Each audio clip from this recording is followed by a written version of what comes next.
The book series Game of Thrones is officially titled A Song of Ice and Fire. This is likely a reference to Jon Snow and Daenerys Targaryen. Across 7 seasons, their storylines mirror each other almost exactly. What happens to one happens to the other. Even the characters on the show were pointing out their similarities. You were the first to bring Dothraki to Westeros.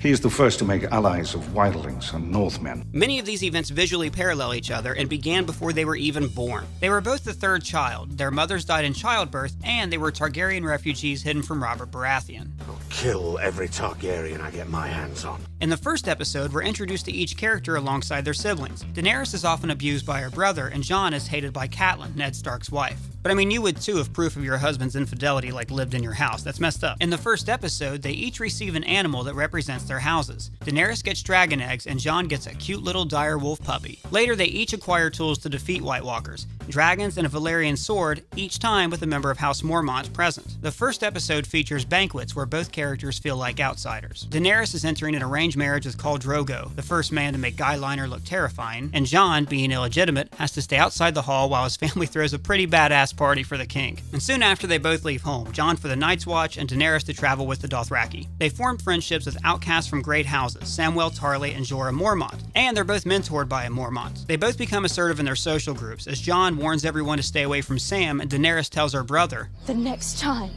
you raise a hand to me will be the last time you have hands." Soon after, they both lose a family member, Jon's uncle Benjen and Daenerys' brother Viserys. They're fully initiated when Jon takes the vow of the Night's Watch and Daenerys eats an entire horse heart. After tragedy strikes their heads of household, they must choose between their families and upholding an ethical code. Jon chooses not to abandon the Night's Watch, while Daenerys disobeys the laws of nature when she asks a witch to use blood magic to keep Drogo alive. Later, she has to go full cuckoo's nest and smother him with a pillow. They each end the first season venturing into the wilderness. She steps through fire and he passes through a wall of ice. They each begin season 2 underneath a comet, which may indicate that one or both of them could be Azor Ahai, the prince who is prophesies to end the long night, which is a fancy way to say someone who is really good at killing zombies. So they take refuge from the wastelands and havens that secretly harbor evil magic. Craster's Keep provides baby boys to the White Walkers, which explains their sexist hiring practices, while in Koth, Xaro and the House of the Undying conspire to kidnap her dragons. They meet and join warriors who have abandoned their homes, Ser Barristan and Mance Rayder. At different points, both Jon and Dany fall in love with someone from a different culture. Their lovers die from chest wounds and are burned in funeral pyres. Dany joins Drogo in the fire, while Jon, who blames himself for Ygritte's death, stays distant and cold. They find surrogate families to replace the people they've lost.